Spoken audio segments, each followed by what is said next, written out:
Olá, olá, pessoal. Boas-vindas à nossa correção de questões do Exame Nacional da Magistratura na área de Noções Gerais de Direito e Formação Humanística. A área mais linda dessa prova de vocês aí. Eu sou o professor Patrick Meneghetti, sou doutor em Direitos Humanos, servidor do TRF4, e a partir de agora, então, vou fazer a correção destas 6 questões que caíram no último exame. Detalhe, gente, questões extremamente importantes para os futuros juízes, questões reflexivas, questões profundas, exigindo um conhecimento bastante, eu diria, não só profundo, mas importante mesmo, assim, importante para o futuro do Poder Judiciário. Então, bora lá. Primeira questão, já de cara, assim, nos encantando, né, para quem é humanista. Camila, pessoa com deficiência visual, acaba de completar 7 anos e ingressará no ensino fundamental. Seus pais, ao iniciarem o processo de matrícula da filha em uma instituição regular privada do ensino fundamental.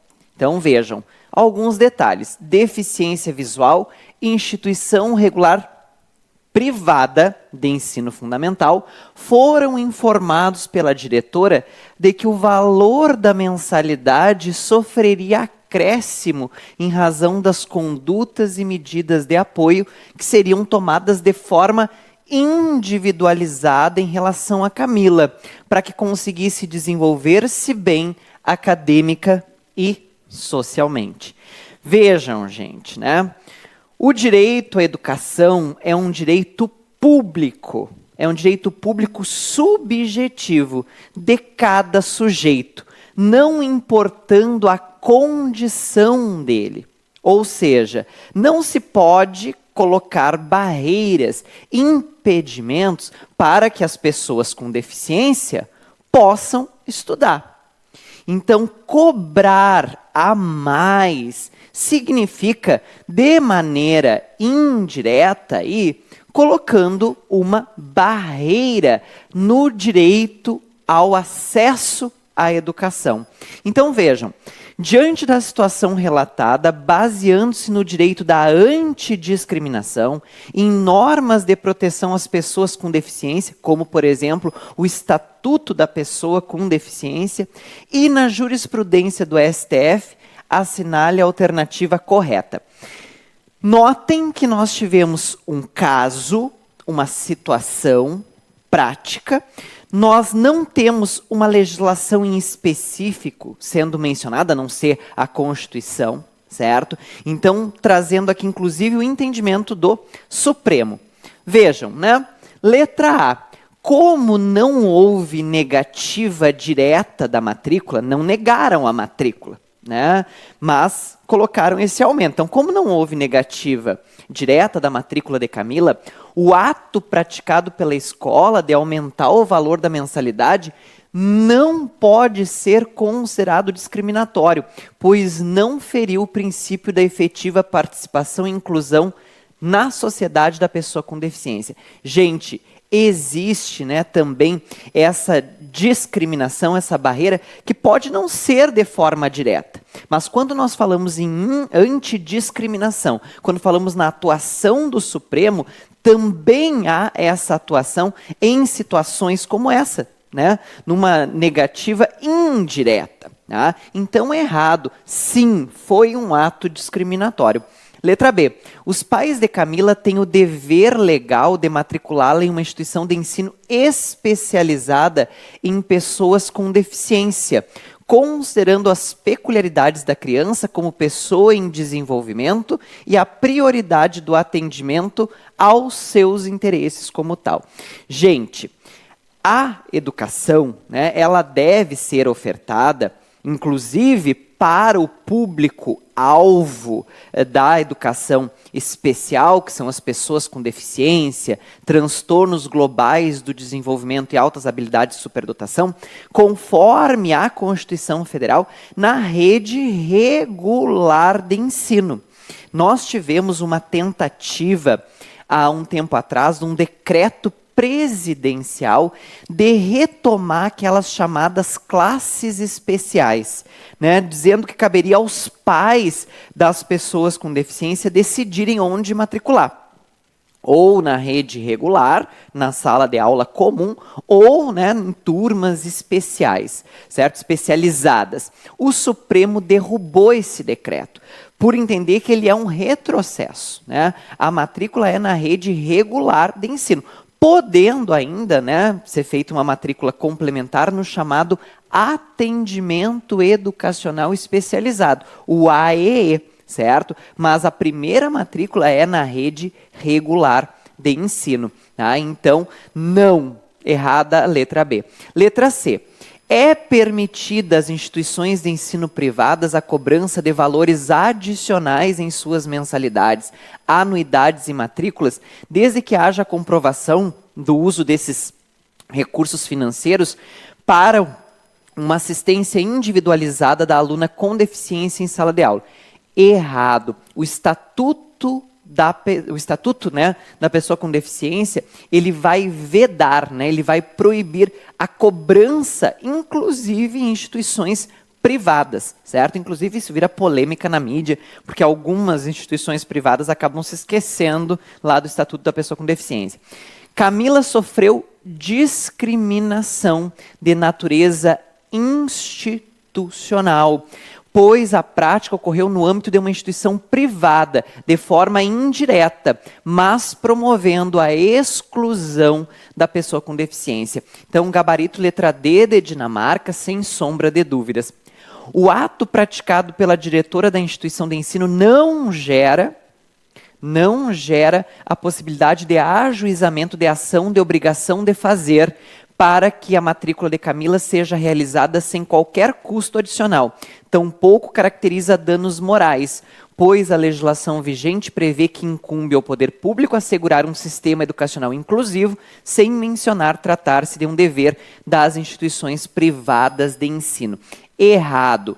Podem os pais ajuizar essa ação de obrigação de fazer, cumulada com danos morais, tendo em vista que é dever tanto das instituições públicas quanto das instituições privadas, né, realizarem a matrícula, promoverem o que a gente chama de uma educação inclusiva.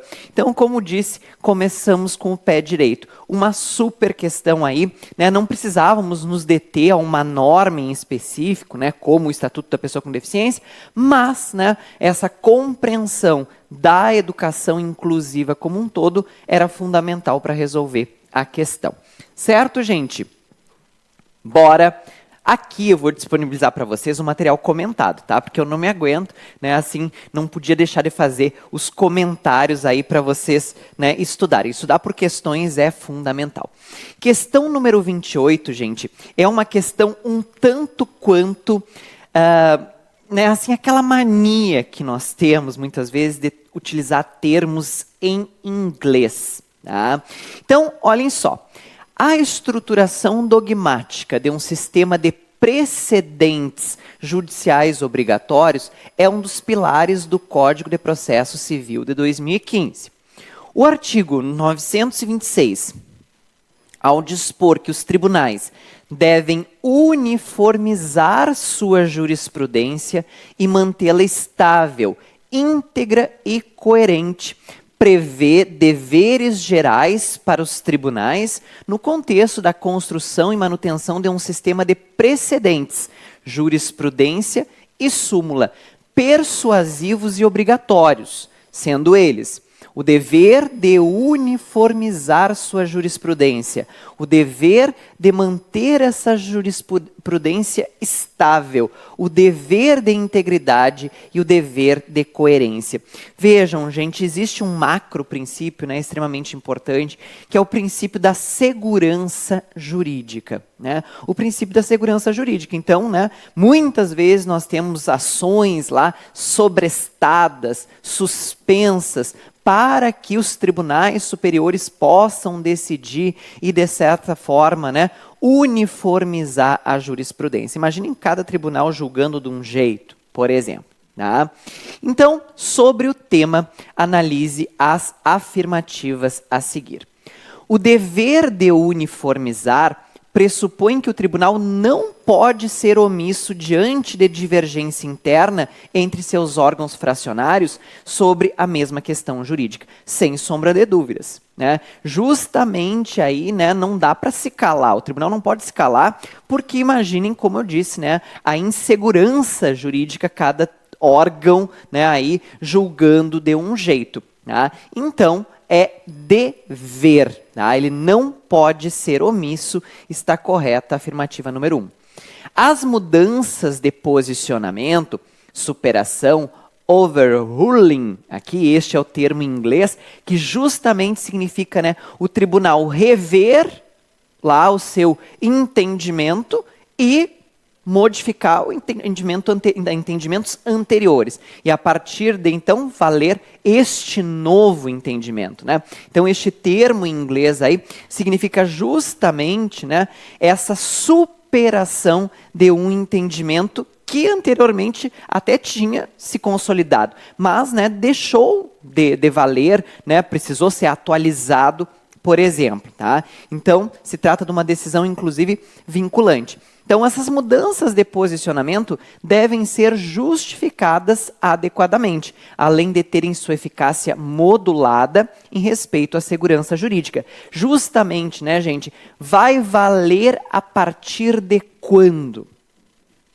Vai retroagir ou não vai retroagir? Isso é o modular, é o regrar. Então, está correta a afirmativa número 2. E afirmativa número 3. A coerência e a integridade são pressupostos para que a jurisprudência possa ser universalizada, sendo legitimamente aplicada a outros casos semelhantes. Sem sombra de dúvidas, né, gente? São 2 princípios básicos, né, para que se possa falar, né, numa universalização da jurisprudência. Ser coerente, né, e se aplicar a casos semelhantes, certo? Então, gabarito, né? Letra E de Equador, todas estão corretas. Então, hoje nós temos, né? Eu trabalho no TRF4, então temos processos suspensos, aguardando decisões dos tribunais superiores, a fim de justamente uniformizar, tá, gente? Então, né, no material aqui, eu deixo alguns comentários sobre, né, overruling aqui, né, que é essa técnica, né, de anular, aí, né, anular não, mudar o entendimento anteriormente consolidado e ter um novo consentimento. Então, algumas características aí, né? Efeito prospectivo vai valer para frente, tá? Então não vai retroagir. Superação explícita, então o tribunal vai dizer, estamos superando o nosso entendimento. Um exemplo bem interessante aqui é essa história da prisão em segunda instância. Né? Nosso entendimento hoje é assim, passam os anos, nosso entendimento agora mudou, a partir de agora é este, né? Enfim. E o uso, então, em tribunais superiores como a STF e STJ. Tá? Questão muito boa. Opa, tudo bem? Desculpe atrapalhar seus estudos, mas prometo que vai ser coisa rápida. Quero te convidar para a Aula Magna, a nova era da magistratura. Uma aula 100% gratuita que acontecerá no dia 11 de novembro aqui no canal do Seis Concursos. Venha descobrir como foram os 2 primeiros exames, conferir dicas exclusivas e saber quais são os pontos de atenção do ENAM 2025. Clique no link na descrição e inscreva-se agora mesmo. Outra questão que me pegou de jeito, assim, que foi fantástica, assim, fiquei muito feliz, comentei com os meus colegas de tribunal, eu faço parte do Laboratório de Inovação, fazia do Laboratório de Inovação da Justiça Federal do primeiro grau, né, aqui no Rio Grande do Sul, né, e agora estou vinculado ao laboratório do TRF4. Gente, inovação. Inovação no poder judiciário. E nós ficamos sempre entre duas alternativas, né? A letra A é uma alternativa que quase está correta, né? Mas o gabarito é a letra B, já nós vamos chegar. Então, várias noções aqui que nós discutimos nos laboratórios de inovação e tentamos convencer os juízes, né? Porque há uma resistência quanto à inovação, quanto às metodologias utilizadas, como o design thinking, que é uma das que nós mais utilizamos. Então vejam, considerando as resoluções do CNJ que tratam das inovações tecnológicas na atividade jurisdicional e a política de gestão da inovação no âmbito do Poder Judiciário, trazida pela Resolução 395 de 2021 do CNJ, assinale a alternativa correta. Gente, detalhe. Quando nós falamos em inovação, primeiro equívoco que se faz é pensar que a inovação se resume à tecnologia, né? Não é só isso. Tá? Muitas vezes a inovação nem se vale da tecnologia. Tá? Então, embora nós tenhamos hoje inteligência artificial, o próprio sistema EPROC, por exemplo, que é super tecnológico, hoje nós temos automação. Tá? Falar em inovação no âmbito do Poder Judiciário, eu falo que a maior inovação no Poder Judiciário é aquela que parte do humano. Tá? E aqui está o segredo para acertar essa questão. Um dos princípios da gestão da inovação no Poder Judiciário é o da participação, segundo o qual é estimulada a participação de magistrados na construção das soluções de inovação do Poder Judiciário, para que as políticas judiciárias sejam pensadas a partir do ponto de vista dos executores dessas estratégias. Nós temos dois equívocos aqui. O primeiro até poderia passar, porque não diz diretamente que é apenas dos magistrados. É estimulada a participação de todos que estão lá, né, no Poder Judiciário, dos magistrados inclusive. E como disse, há uma resistência por parte de alguns. Né? Então até ali, ok, participação dos magistrados, a prova é focada, né? Mas o que diz aqui é o seguinte, para que as políticas sejam pensadas a partir do ponto de vista dos executores dessas estratégias. É um grande equívoco, tá? Porque essas políticas elas precisam ser pensadas a partir dos usuários do sistema de justiça. Tá? Então, o nosso público, né, alvo lá, é que é o nosso ponto de referência. Não é a partir da minha conveniência enquanto, né, magistrado lá, enfim, né, que eu vou pensar a inovação. Tá? Então, me parece, tá, que a letra A está equivocada. Letra B. Inovação no Poder Judiciário consiste na implementação de ideias que criam uma forma de atuação e geram valor para o Poder Judiciário, seja por meio de novos produtos, serviços, processos de trabalho, ou uma maneira diferente e eficaz de solucionar problemas complexos encontrados no desenvolvimento das atividades que lhes são afetas. Tá? Então vejam aqui, é muito interessante essa letra B, porque justamente ela vai falar sobre o que é inovação, né? Especialmente nessa ideia de tentar solucionar problemas complexos se valendo de metodologias diferenciadas, de estratégias diferenciadas. Então, gabarito, letra B de Brasil. Mas vamos ver as outras alternativas. Letra C. A gestão de inovação no Poder Judiciário deve contar com o desenvolvimento de habilidades tradicionais dos magistrados, como a redação de sentenças e decisões jurídicas, considerando que as novas tecnologias da informação e da comunicação suprem a atuação do magistrado nas atividades gerenciais mais complexas, que demandam flexibilidade cognitiva. Muito interessante, porque primeiro que mistura inovação com o tradicional. Segundo, que fala sobre algo que faz com que muitos magistrados tenham pânico da tecnologia, né, das tecnologias da informação e da comunicação, que é a substituição da figura do magistrado. Imaginem, né, gente? A tecnologia ela é uma aliada, ela não é substituta de ninguém, ela precisa de alguém que dê os comandos, né? E nós temos tanto volume de processos que jamais, né, a máquina vai ocupar o nosso lugar, vai nos tirar. Então a letra C ela é absurda, tá? Especialmente porque ela mexe num ponto muito complexo, que é a substituição da figura do magistrado. Letra D. A transparência na gestão da inovação do Poder Judiciário consiste no acesso pleno à informação e aos dados produzidos pelo Poder Judiciário e deve ser reforçada, motivo pelo qual não deve ceder ante as hipóteses de restrição legal e de proteção de dados pessoais.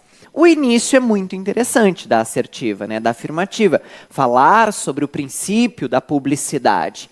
Ocorre que o princípio da publicidade tem exceção. Nós temos segredo de justiça, por exemplo, nós temos a Lei Geral de Proteção de Dados. Então a letra D está incorreta. E a letra E, ela é muito perigosa também. A cultura da inovação consiste na adoção de valores voltados ao desenvolvimento de soluções disruptivas. Essa é uma das palavras que nós mais gostamos de utilizar, o disruptivo, né? Diferenciado, inovador. Que tenham por finalidade facilitar a atuação dos integrantes do Poder Judiciário. Isso também faz parte da inovação, facilitar essa atuação, né, dos integrantes do Poder Judiciário. Agora, o que se equivoca é no final, com foco na saúde de magistrados e servidores. Foco na saúde, né, de magistrados e servidores, aí é outra política, né, como, por exemplo, a política de prevenção ao assédio e tudo mais, né? Não é o foco principal da inovação. Então, gabarito, letra B de Brasil. Eu digo, né, que as 3 primeiras questões foram essa né, para mim, assim, coraçãozinho, né, inclusive, porque são temas muito caros para mim, por exemplo, enquanto servidor do Poder Judiciário. E penso que um juiz, né, deve levar em consideração essas informações que foram ditas aqui. Tá? Deixei os comentários aqui para vocês e tudo mais. Agora, gente, nós entramos nas 3 questões mais perigosas da prova. Tá? Então, aqui nós temos alguns termos bem complexos, tá? Algumas trocas de autores que exigia, né, um conhecimento mais aprofundado. Então eu falo que as 3 primeiras questões elas foram medianas para acessíveis e as 3 últimas questões foram de medianas para difíceis, tá? Então exigindo, provando que essas questões, né, de humanística elas são importantes na prova de vocês. Então bora lá. Para muitos juristas, o objeto de estudo do direito são as relações sociais, as quais eles denominam de relações jurídicas.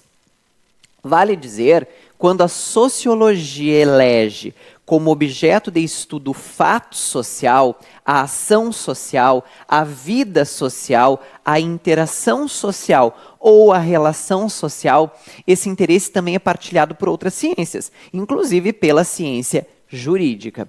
Há, portanto, muitos pontos de contato entre sociologia e direito, fato que ressalta o aspecto interdisciplinar dessas 2 áreas de conhecimento e justifica nos seus estudos o interesse de uma área pela outra.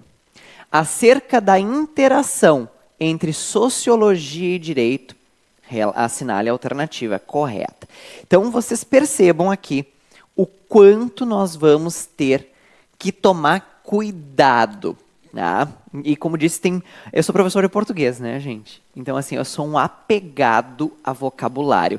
Eu, assim, minha vida toda como professor, né, lá se vão 18 anos, sempre me preocupando com o sentido, com o significado das palavras, né? E como jurista, mais que nunca, né? Eu sou um super adepto da linguagem simples, mas nós temos termos técnicos que vão estar na prova de vocês, né? E exigindo um vocabulário. Então, olhem só.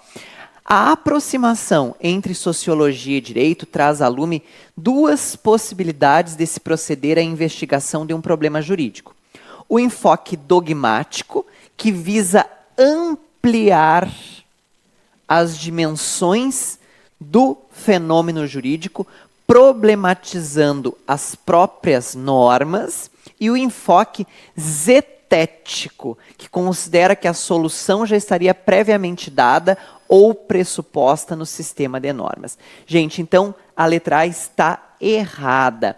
Há uma inversão.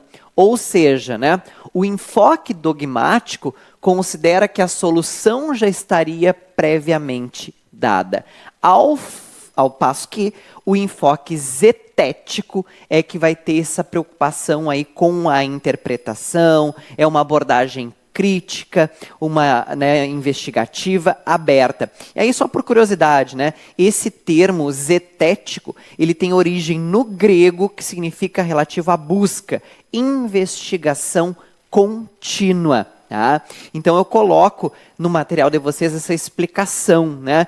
Inverteu. Isso é muito cara da banca, né? Fazer essas trocas. E aí, enfim, quem sabia o que era o enfoque dogmático acabava acertando a questão. Letra B. Esta é uma alternativa aqui bem importante, tá? Bem curiosa. O controle social, considerado como mecanismo de submissão dos indivíduos a determinados padrões sociais estabelecidos, pode ser considerado como formal, que é aquele decorrente dos usos, costumes, tradição, opinião pública, etc. Ou informal, que é o controle social que decorre das leis, das políticas e do sistema de justiça. Gente, então há uma inversão. Tá? O controle social, tá? Ele vai ser aí, né, determinado, considerado como mecanismo de submissão dos indivíduos a determinados padrões sociais, pode ser classificado como formal ou informal. Aqui nós temos primeiro o informal. Tá? O informal que vai decorrer dos usos, dos costumes, da tradição, da opinião pública. E o formal, que é aquele, né, que decorre das leis, das políticas, e do sistema de justiça. Tá? Então, inverteu aí errada a letra B. Controle social, tá? Super importante. Nós temos, por exemplo, formais como os conselhos, né, fóruns, conferências, todos esses são formais. Tá? Uma das condições sociais que caracterizam a orientação da sociologia jurídica para as dimensões normativistas do direito, ao longo da primeira metade do século XX, foram as denominadas lutas sociais, instrumento utilizado por determinados grupos para demandar novos direitos sociais que colocaram em pauta a ideia da igualdade material. Gente, o que acontece aqui? Tá? Essa é uma que a gente lê uma vez e tu pensa, mas tá certo. Tá certo. Porque olha só, né? A orientação da sociologia para as dimensões normativistas foram as denominadas lutas sociais, instrumento utilizado por determinados grupos para demandar novos direitos. Aqui está o equívoco, tá, gente? Essa sociologia que se preocupou, né, que se voltou para as lutas sociais, para esses grupos, né, demandando novos direitos, ela vai além justamente da dimensão normativa. Então, lendo na pressa, o finalzinho é tão bonito, uma nova sociologia preocupada com as lutas sociais e com os direitos emanados daí, que surgem a partir daí. O problema é que isso não combina com normativa. Tá? Então, o erro na letra C está no normativo. Tá? Então, cuidado, né? E vejam que a gente já está num avançado de prova, e o cansaço batendo. Letra D.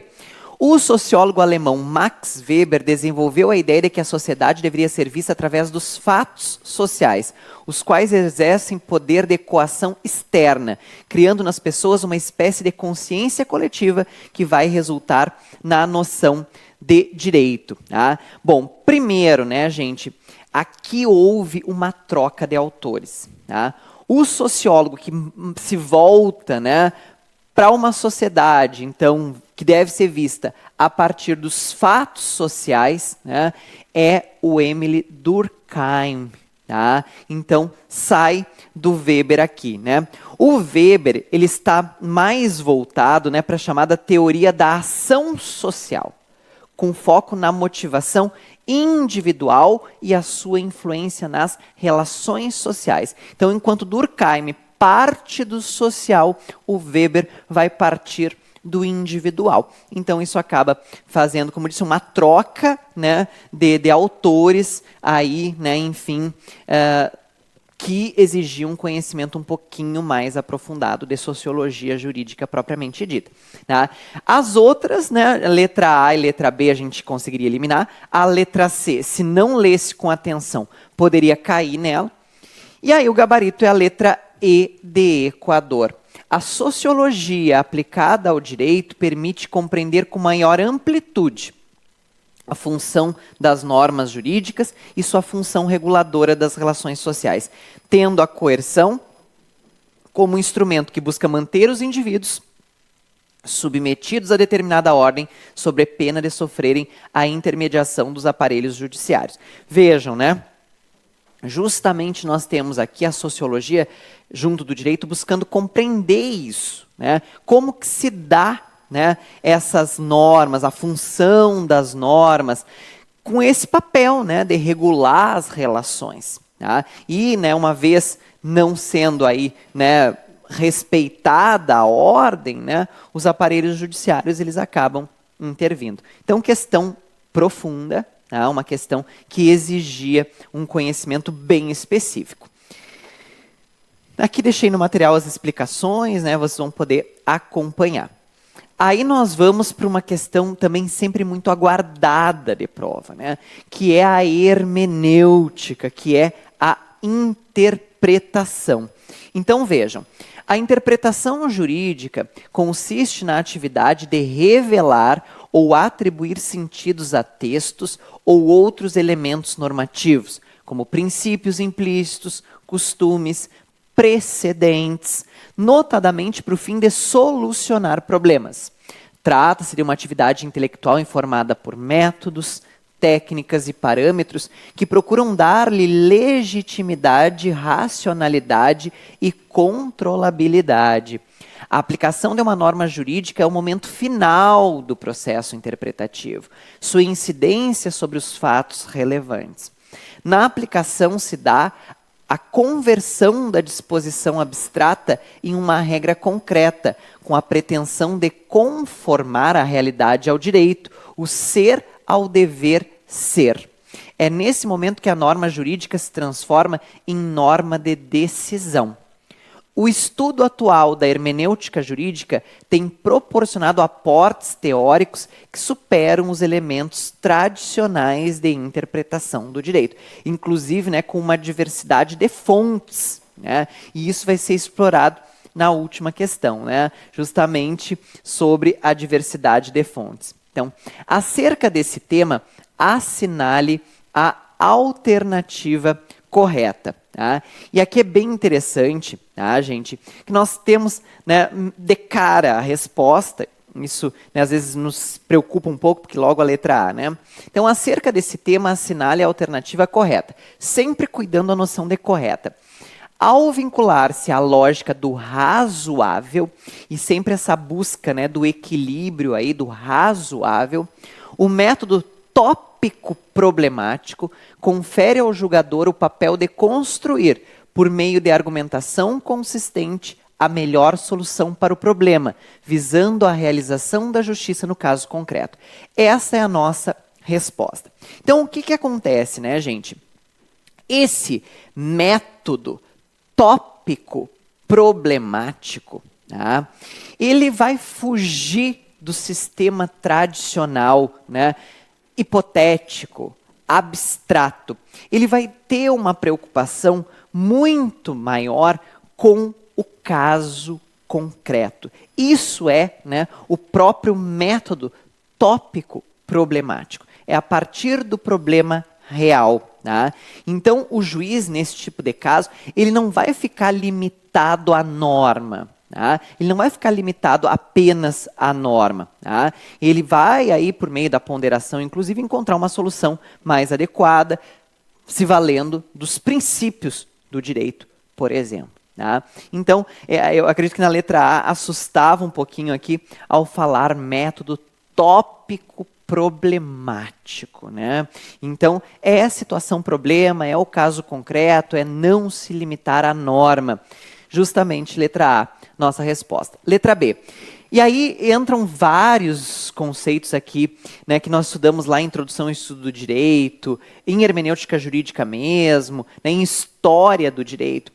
Nos países da tradição da common law, ou seja, dos costumes, nos quais o raciocínio jurídico é estruturado a partir da norma e não dos fatos, o estudo da tópica teve papel relevante para reafirmar a ideia de separação absoluta entre o sujeito da interpretação e o objeto a ser interpretado. Então vejam, bem ao contrário, né? A common law, ela valoriza precedentes, né, judiciais, ela prioriza pela argumentação, o que aproxima, né, justamente da tópica. Tá? Então, né, é bem o contrário. A tópica questiona a separação entre sujeito e objeto. Tá? Então, errada a letra B. Letra C. O uso de conceitos jurídicos indeterminados pelo legislador, fenômeno cada vez mais recorrente, desloca parte da competência de formulação da norma para o seu intérprete, equiparando o poder de valoração concreta desses conceitos por meio de uma atuação predominantemente técnica ao poder discricionário. Então, gente, o que acontece aqui? Tá? Sempre que se fala, né, em conceitos jurídicos indeterminados que vão exigir uma valoração por parte do intérprete, é importante compreender aqui que não é algo libertário. Né? É fundamental ter uma base, né? Então deve ter um fundamento, deve ter uma justificativa. Tá? A discricionariedade pressupõe uma liberdade maior. Tá? Então não pode aqui. Tá? O intérprete ele vai se valer de métodos, de técnicas próprias, por isso que a hermenêutica é uma ciência. Né? Não é a casa da mãe Joana, dá para fazer o que bem quiser. Tá? Então, né, buscar uma solução mais justa ao caso, ok, mas se valendo de métodos e técnicas, e não da discricionariedade, que é esta liberdade, digamos, quase que total. Aí. Letra D. A técnica da ponderação, inicialmente utilizada como recurso excepcional, isto é, reservada apenas para os hard cases, tornou-se prevalente no direito brasileiro, superando de vez a astuta técnica da subsunção baseada em raciocínio silogístico. Olhem que loucura isso aqui. Eu até coloquei aqui, né, algumas explicações, né, para a gente refletir. A técnica da subsunção, né, encaixar um fato concreto dentro da norma. Né? Encaixar um fato concreto dentro da norma. Então, né, o raciocínio silogístico aí é aquele raciocínio da premissa, né? Premissa maior, a dedução. Né? No direito, então, ele é usado para justificar decisões com base na subsunção. Vejam o que diz a letra D. A técnica da ponderação, utilizada como recurso excepcional para casos hard, tornou-se prevalente no direito brasileiro, superando de vez. Não, né, gente? Não, nós não temos aí essa superação de vez. A subsunção, né, ela é utilizada, segue utilizada. Subsunção, subsunção, né, segue sendo utilizada aí, né, sem ser substituída de vez pela técnica da ponderação. Imagine, acabaria com a base do direito, então a letra D está incorreta. Né? E a letra E, a fixação de regras e princípios de hermenêutica é a atribuição prevalente da doutrina, em alguma medida da jurisprudência, mesmo porque não há no direito brasileiro norma positivada a respeito do tema. Tá, gente? Então nós temos aqui um equívoco, né? Porque, por exemplo, a lei de introdução às normas do direito brasileiro, a LINDB, né, ela é tida como uma norma hermenêutica. Ela traz muitos parâmetros interpretativos. É o principal exemplo. Né? E a própria Constituição também vai trazer parâmetros de interpretação. Tá? Então, equivocada a letra E, gabarito letra A de Argentina. Questão profunda. A banca aqui não brincou em serviço, né? Mas uma questão inteligentíssima. Está aqui o comentário, depois vocês podem ler com calma, né? Enfim, e refletir. Estudar por questões é muito rico, né? A gente acaba focando, delimitando, porque os conteúdos acabam se repetindo de uma prova para outra. E aí nós vamos para a nossa última questão. Muito interessante também, porque é uma questão que ela vai tratar lá das fontes do direito. O texto a seguir aborda o problema das fontes do direito por meio da história e traz luzes sobre o fenômeno jurídico em suas fases iniciais. O direito foi, em primeiro lugar, um fato social, bem pouco diferenciado, confuso com outros elementos de natureza religiosa, mágica, moral ou meramente utilitária. Nas sociedades primitivas, o direito é um processo de ordem costumeira. Ordem costumeira, os costumes. Não se pode nem mesmo dizer que haja um processo jurídico costumeiro, porquanto as regras jurídicas se formam anonimamente no todo social, em confusão com outras regras não jurídicas. Os costumes primitivos são como que uma nebulosa da qual se desprenderam paulatinamente as regras jurídicas, discriminadas e distintas das regras morais, higiênicas, religiosas e assim por diante. Então aqui nós estamos voltando para os primórdios. A reflexão aqui é dizer que o direito nasce da vida em sociedade, nasce dos costumes e aos poucos, né, ele vai se diferenciando. Então vejam, a banca nos questiona a respeito das fontes do direito, assinale a alternativa correta. Tá? Então, as fontes do direito. Fontes formais do direito são evidenciadas a partir de uma pesquisa de natureza filosófica, que diz respeito às condições lógicas e éticas do fenômeno jurídico, e consistem nos motivos que condicionam o aparecimento e as transformações das regras de direito. Tá? Então, gente, aqui tá, nós estamos falando de fontes materiais.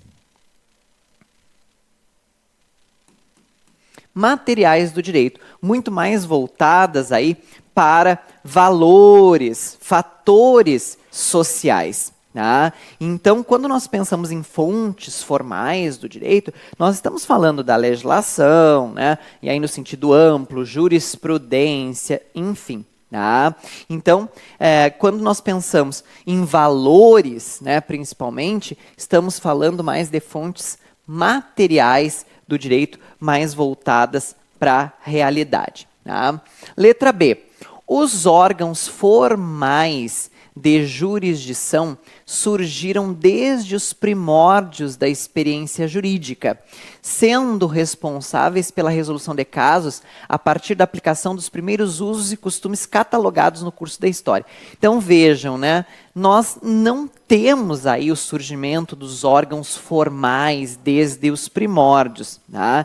Então, nós tínhamos aí essa resolução de conflitos sem órgãos em específico. Tá? Então, tínhamos líderes que acabavam exercendo a justiça, ou até mesmo, por exemplo, em determinado período, anciãos, né? Ou o próprio grupo. Tá? Então, os órgãos formais, eles nascem depois. Letra C. O costume jurídico existe quando se apresentam dois elementos fundamentais. E olha que interessante a definição que a banca nos traz aqui. Dois elementos fundamentais. A repetição de um comportamento de maneira habitual. Essa é a perspectiva objetiva do costume jurídico. E a compreensão dos cidadãos quanto à necessidade e conveniência da prática ao interesse social subjetivo. Então, justamente são as duas partes que compõem, né, o costume jurídico. Além de ser reiterado, né, os cidadãos ali, eles compreendem a necessidade e conveniência da prática ao interesse social, ao grupo. Gabarito letra C, desse ISC. Letra D. O direito costumeiro tem origem certa. Origem certa, e se localiza de maneira predeterminada, pois embora não se possa especificar onde e como surge determinado uso ou hábito social, é possível testemunhar o momento de sua conversão em hábito jurídico ou uso jurídico. Justamente o contrário, né, gente? Como não há como prever, não tem como se falar em data certa. Tá? Errada a letra D. Fontes materiais do direito consistem nos meios ou processos pelos quais as regras jurídicas se positivam, com legítima força obrigatória, ou seja, com vigência e eficácia no contexto de uma estrutura normativa. Então, aqui nós estamos falando das fontes formais. Tá? Houve uma troca. Tá? Então, muito mais para as fontes formais. Essa é uma estratégia de resolver questão da banca. Também vê quando há troca nas alternativas. Gente, desta forma, né, nós finalizamos aí as nossas 6 questões, a correção das nossas 6 questões de humanística aí, né, recordando fases do nosso curso de Direito. A prova nos mostra a importância de um juiz humanista e também um juiz inovador, né? Juiz humanista e inovador, sem deixar de considerar a tradição, né? O formalismo necessário que o direito tem que ter, sim, em determinados momentos. Certo? Foi uma satisfação ter estado com vocês e a gente se encontra nas aulas.